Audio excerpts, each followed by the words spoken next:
welcome back. Yeah. It's been a while, but perfect timing as we have back with us our good friend Bob Just. He's a political commentator, founder of the Concerned Families throughout Oregon and New York there. He's a writer for Fox News, The American Thinker, WorldNet Daily. He has a couple of websites, democratsforamerica.com and bobjust.com. And Bob is, he's my brother from... Thank you, Barry. He's my brother from another planet. He's not my brother from another mother. He's my brother from another planet.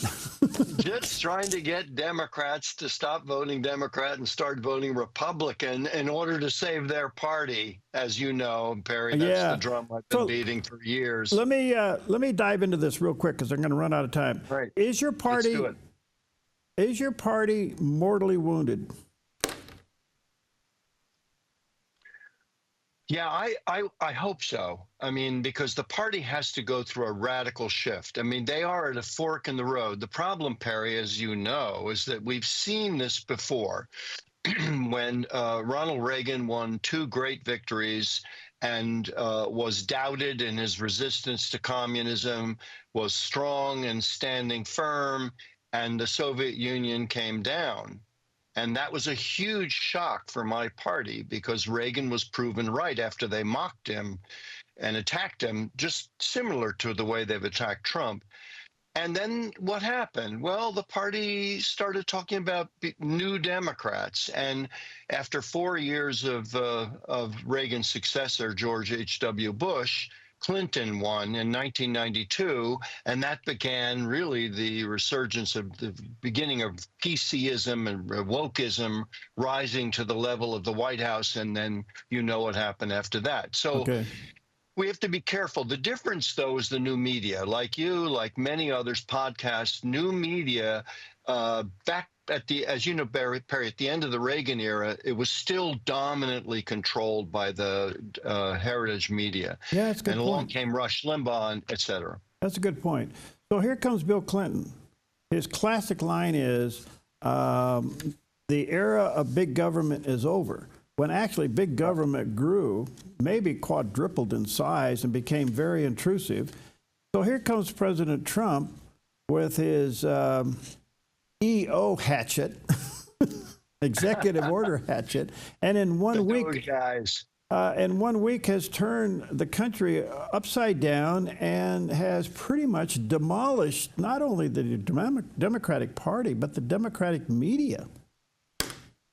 Yeah, look, my party is at a fork in the road, and they have three basic choices that I see. One is that they return to under God Americanism, which the progressive movement rejected at the turn of the century. They rejected the Declaration of Independence. They rejected that heritage, and they went the secular liberalism way, which turned into leftism, and you know the rest, and then wokeism, PC. All right, that's the first choice, return to being an American party, with some differences to Republicans, but still a basic under God America, we believe in American heritage party.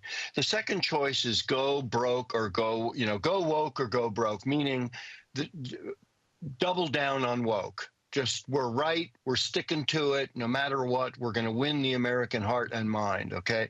The third choice, which is the likely one, sadly, they're going to pretend to be, new Democrats, new Democrats, right? Clinton was the new Democrats, these will be the new Democrats.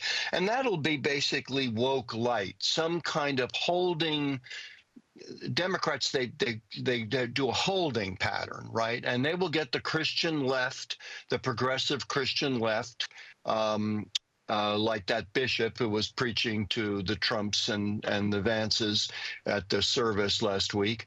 And they will have a holding pattern, and they'll talk about hope for the future, and but it'll be basically woke light. I don't see them turning away from woke, but I hope I'm wrong. I hope I'm wrong. Okay, of all the things that has happened in 10 days of the Trump presidency, anything jump out at you being the most significant? I think I'll put a spin on this, Perry, because I'm already focused on 2026 and 2028, meaning that the Democrats are going to put a hard push to reclaim the House in 2026. That's what they did after Bush won in 2004 for a second time, and the Democrats won the House in 2006 and caused all sorts of problems. That's for Bush. That's what they did to Trump. Trump wins in 2016. Democrats put a hard push to get back the House in 2018, and then they started impeaching Trump. All right, it's an old tactic for them, but it works. So they're going to put a crazy hard push to get back the House. There's only a narrow margin to get back the House in 2026. Now, here's the thing to look for. I call it Trump's hidden vote. There are a lot of Democrats who voted for Biden in 2024. Okay, yeah, also probably in 2020, right? They voted for him in 2024. They believed the lies. They believed the Kamala Harris, all the razzle dazzle, the moment of joy. They believed it, and they believed the scare tactics, the trials, all the politicization of the Department of Justice. They believed it, and in the end, they voted for Biden. Well, guess what? Now, and this goes to your question, the lie is starting to be revealed. All of a sudden, the CIA comes forward and says, oh, yeah, we did think it was a lab leak from the Wuhan laboratory, when Republicans were persecuted for saying that it was likely a lab leak and not, a natural occurrence. These lies, and that's a mild one, lies are going to start to come out. And guess what? Those Democrats, the way I voted for Carter in 1976, I started to realize my mistake. And then I never looked back. I started voting Republican for Reagan in 1980, and I never looked back. And I think there's going to be a hidden Trump vote for 2026 that's going to realize that it's essential to hold on to the House. Okay, so that and I believe that Trump will fight for that. Sure. Okay, and yet Trump will be out campaigning against it. So this is going to be interesting. But let me ask you this: who is leading the Democratic Party these days? Who is the icon that's carrying the message and waving the flag? No one that I can see. The old guard is still doing its usual stuff, like Senator Schumer. Look at what they're doing, resisting Trump's cabinet choices. That's a play. That's really a political play. In other words, what they're trying to say to the American people is he is a radical. We're resisting his radical cabinet choices. They're trying to prevent Trump from being normalized. But the interesting thing, and that's always been their push, to try to keep Trump from being normalized. But then they have a problem, Perry. You probably saw, and I'm sure you talked about it. The founding editor of Politico came forward with a statement, and he said that Trump is the greatest political figure of his era. He went on to say that Trump is a force of history, and that the left cannot push Trump to the margins anymore. Now, that's fascinating because Politico is a liberal publication. To say that Trump is a force of history, the greatest political figure of his era, meaning so he's the successor to Reagan, who was the greatest political figure of his era. It's going to be really difficult for the Democrats to deal with this. And right now, I don't know who's rising up. The logical thought is Governor Shapiro in Pennsylvania, but I don't think it's clear yet. Is Newsom done? I'm sure you agree. I think he's done. I don't know how he recovers from the forest. And Trump won't let him forget that Trump warned him about cleaning up the forests and the water issue. I don't know how Newsom recovers from that, except that the Democrats like a handsome figure who's a fast talker. Smooth talking is the key to the Democratic Party. Smooth talking and emotion. Whether they wake up from that, I don't know. What does it say to you, Bob, when you woke up and realized that General Miley was given a preemptive pardon? What is that? What in the world does that mean? Well, you are just building the mountain the Democrats have to climb higher and higher. Uh, yeah, they have to recover from the Trump pardons. Now, look, the legacy media is doing the same old, right? So they spent, 10 times more time on the Trump pardons of the J6 people than they did on the outrageous, historic decision on the part of Biden and his people, who probably pushed him into these things, to preemptive pardoning. It's never been seen before like this. Watergate was the one exception, and it was very unusual.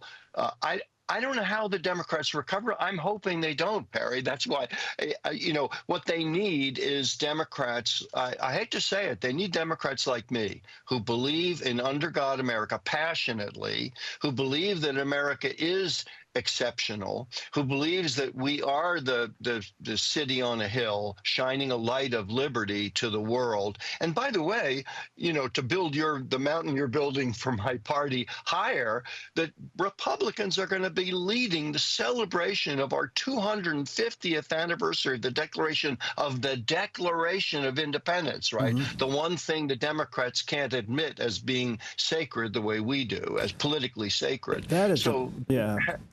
That's going to be a tough one. That's an excellent point. It's an excellent point. Well, I'm just curious because over the last couple of days, I've also, you know this because you're part of it as well, but I've been watching ratings and consumption of media.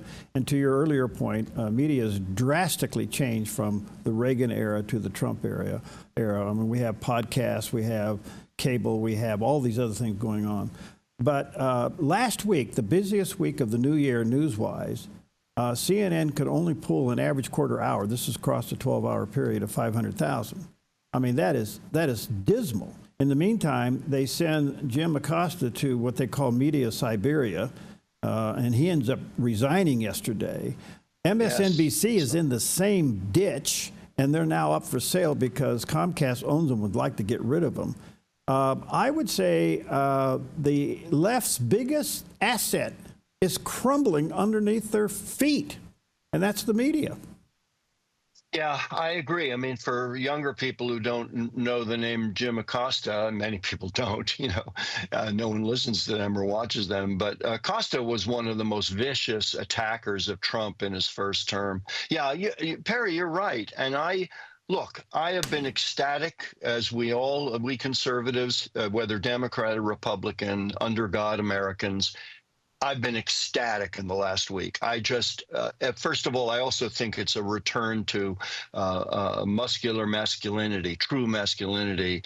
Of course, the left loves the term toxic masculinity, and they apply it to Trump. But what you're seeing, as several media people have said, Dad's home. There's something fatherly and strong about Trump. Just like fathers can embarrass you when a waiter is mistreating the family at the restaurant and dad won't take it and speaks up. Well, very often the kids want to crawl under the table, right? Because it's embarrassing. Dad is being blunt and straightforward with a waiter who's not being courteous. That's Trump. Trump is not going to take it. The media issue that you're raising, I remember so well, as you do, the end of the Reagan era. What happened for younger people? Reagan's term ended in 1988. Along came Rush Limbaugh, the great figure, the kind of founding figure of the new media, in 1989. All of a sudden, he was national. So yes, the comeback started right after, but you're right. The legacy media controlled everything. Fox didn't launch until 1996, toward the end of 1996. So we're living a historic, I think we're living a political miracle. And my hope is that this political revival of people realizing the truth and realizing they've been lied to by one party will turn into a true spiritual revival when people realize what is the source of truth, what is the heart of truth. Amen. All right, let me take a quick break. By the way, when you go to DemocratsForAmerica.com or BobJust.com, where's your article? The Democrat, our party leaders. Yeah, it's right at the top of Democrats for America. You see it there. Thank you for putting it up, Perry. Yeah. Democrats, our party leaders are betraying us. Please send this to your Democrats who are in shock, your Democrat friends who are not, good people, but they voted the wrong way. Let them read it, because I talk all about political atheism and political faith, which I'd love to get into with you. It relates directly to the Declaration of Independence. I don't know if you can see faith. this. I actually printed it out, Bob. I don't know if you can see this. Wow, I'm impressed. I printed as it busy as out. you are. And I thought, this is so typical Bob Just. The only thing I can say is chapter 2 is on its way. We'll be right back.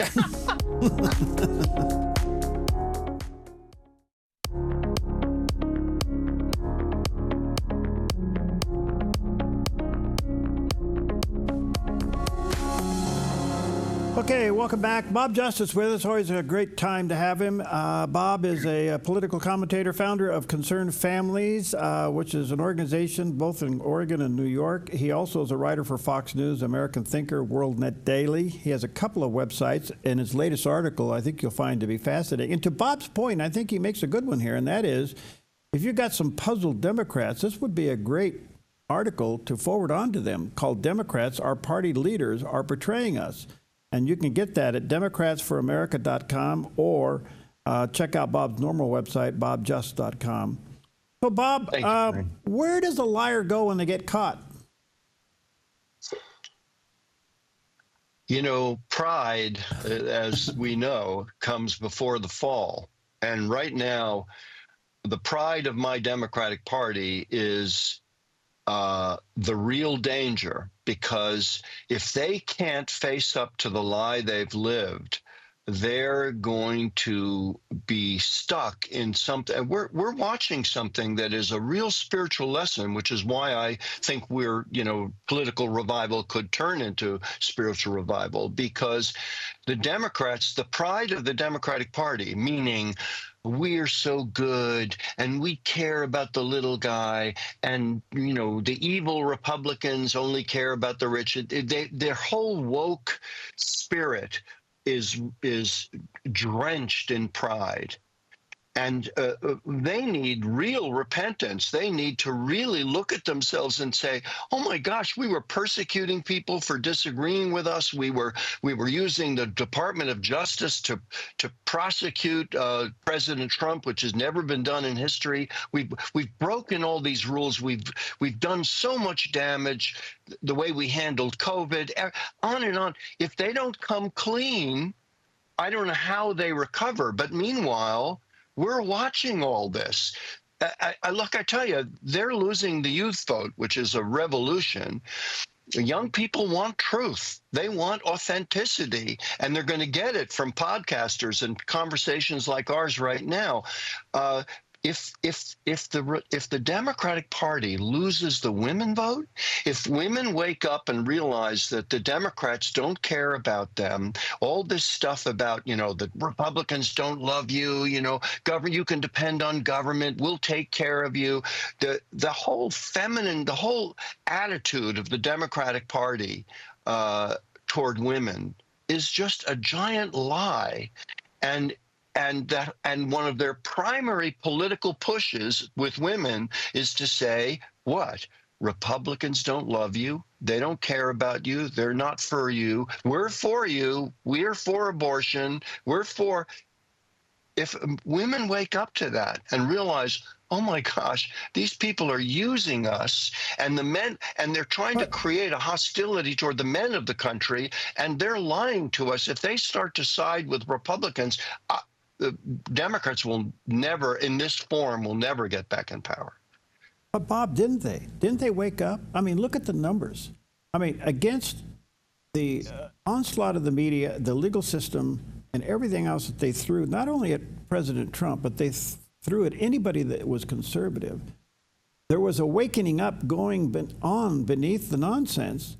Yes. And all of a sudden, it manifested itself. It came to the surface.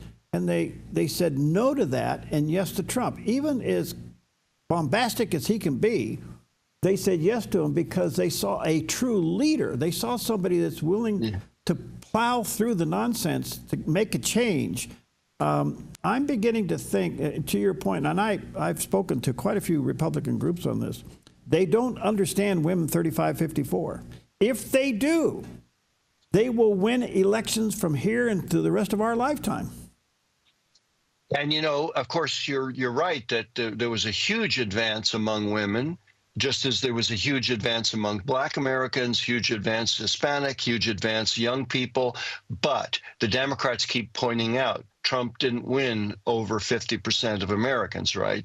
So not a majority, a plurality. But the point is that that comes to the hidden Trump vote, because they don't realize, in my opinion, there are millions of people who voted for Biden in 2024 that as they watch the news, as they watch Trump lead, they see what a real man, a real leader is. I mean, and I'd love to have a Margaret Thatcher in our country. This is not about women.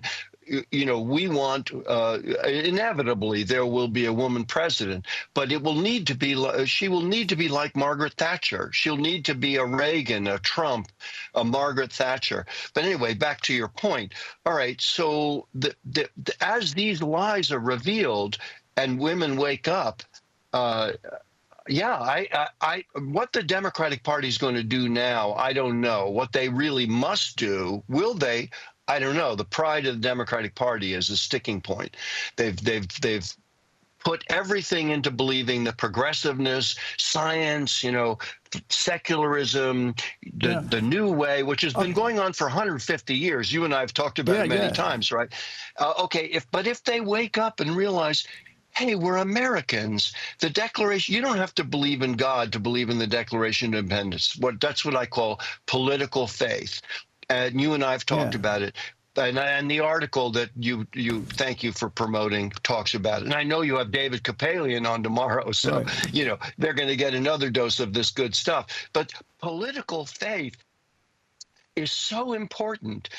What the Trump movement is really, as I say in the article, is a gathering of seekers and believers. But let me ask you, go ahead. You know, but let me ask you this: don't you think that this election proved one thing? All along, America was right of center. It might have been hidden, but all along, America's right of center.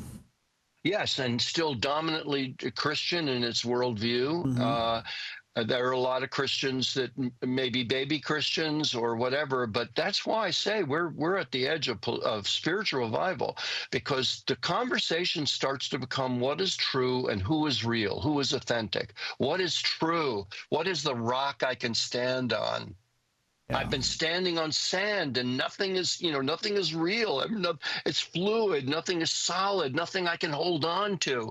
Well, the moment they start looking for something they can hold on to, they can hold on to the rock of eternity. Yeah. And this is a moment for Christians to evangelize. It produced a couple of things. Who can I trust? That was one of the big questions that came out of this. Right. From our perspective, we got a lot of questions. Is there a God? Does he love me? And is there really a heaven?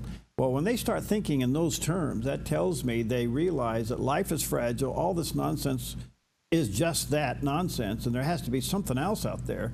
And they are now investigating faith. So I'm pretty happy about that, as you can imagine. And there's no salvation in the Democratic Party, and for that matter, for the Republican Party, there is one source of salvation. Right. And yeah, I'm excited about the next several years because we can have a real conversation with people who are hungering to know what is true. I got 30 seconds. Does RFK get approved, Junior?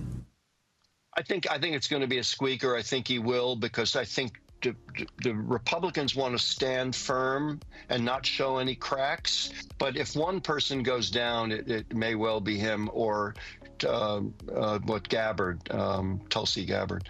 But so far, I think the Republicans will stand firm. You're, former party leader. You're a better source of opinion on that than me. Hey, good to see you, buddy. Good to see you, Perry. Thank you for leading us the way you do. All right. Look forward to many visits. We got a lot to talk about. God bless you, pal. Have a great day. Yes, sir. Okay. You too.